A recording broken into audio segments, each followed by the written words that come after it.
ጤና ይስጥልን ውድ የዩቲዩባችን ተከታታዮች፣ ሁለት አጫጭር ሰበር መረጃዎችን ይዘንላችሁ መጥተናል። የኤርትራው ፕሬዝዳንት ኢሳያስ አፈወርቂ ለመከላከያቸው ጥብቅ ትዕዛዝ ሰጡ። እንዳይደገም መቼም ማረሳውን በሚል ቃል የኢትዮጵያ መከላከያ ሰራዊት የክህደት ቀን እየተከበረ ይገኛል። ትራምፕ ሀገራቸውን ከቬንዙዌላ ጋር ጦርነት መግባቷ ላይ እርግጠኛ ለመሆናቸውን ተናገሩ።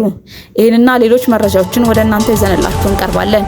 ለዩቲዩባችን አዲስ ከሆናችሁ ሰብስክራይብ በማድረግ እንዲሁም አዳዲስና ትኩስ መረጃዎች ወደ እናንተ እንዲደርሱ የደውል ምልክቷን ተጫኑ። ወደ ዝርዝሮቹ አለፍን።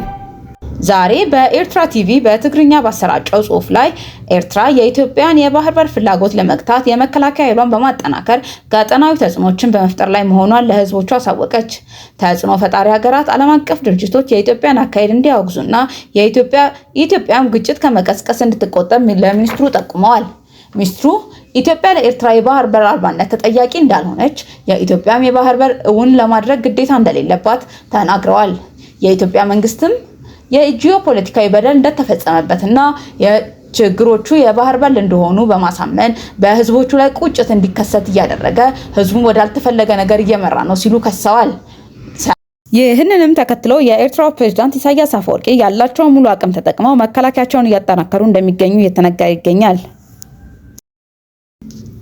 ክስተቱ የተፈጸመው 5 ዓመታት የሞላው ሲሆን ጥቅምት 24 ቀን 2013 ምሽት ላይ ሲሆን በኢትዮጵያ ታሪክ ውስጥ መቼም የማይረሳ ጥቁር ጠባሳ ሆኖ ይታወሳል።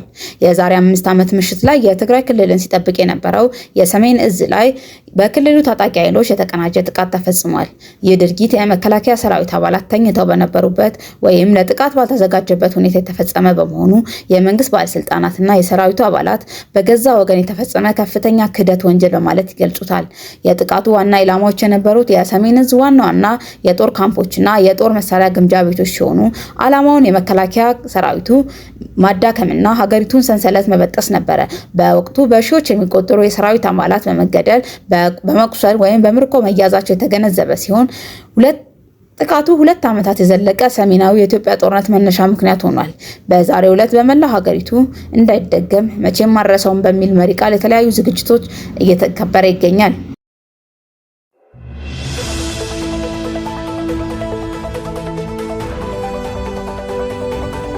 የሰሜን እዝ ጥቃት 5ኛ ዓመት መታሰቢያ በአየር ወለድ ማሰልጠኛ እንዳይደገም መቼም ማረሳውን በሚል መሪ ሐሳብ ዛሬ ታስቦ ውሏል። በዕለቱ የጦር ኃይሎች ጠቅላይ ኤታማዦር ሹም ፊልድ ማርሻል ብርሃኑ ጁላ እንደተናገሩት ጥቅምት 24 2013 ዓመተ ምህረት የሰሜን እዝ በወገኑ የተከዳበት የተጨፈጨፈበትና ለሀገር ያገለገሉ የመከላከያ ሰራዊት አባላት ኢትዮጵያ ያጣችበት መቼም የማይረሳ ቀን በማለት መልእክታቸውን አስተላልፈዋል። ከውጪ ወደ አጠናከርናቸው ዜናዎች እንለፍ። ትራምፕ ሀገራቸው ከቬንዙዌላ ጋር ጦርነት ውስጥ መግባቷ ላይ እርግጠኛ ለመሆናቸውን ተናገሩ።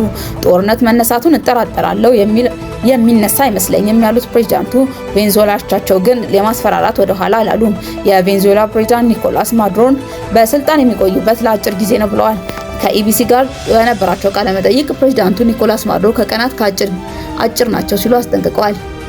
ይህን አስተያየት የመጣው አሜሪካ ከካሪቢያን አቅራቢያ የአደንዛዥ ዕፅ ያዘዋውራሉ፣ ጀልባዎች ላይም ጥቃት ይፈጽማሉ ማለቷን ቀጥላለች። ወደ አሜሪካ የሚገኘው አደንዛዥ ዕፅ እንዲገባ እርምጃዎች የመውሰድ ግዴታ መሆኑን ትራምፕ ይገልጻሉ። በርካቶች ደግሞ አሜሪካ ጥቃት እየፈጸመች ያለችው የአደንዛዥ ዕፅ ዝውውር ለመግታት ሳይሆን የዶናልድ ማክሮንን መንግስት ለማዳከም ነው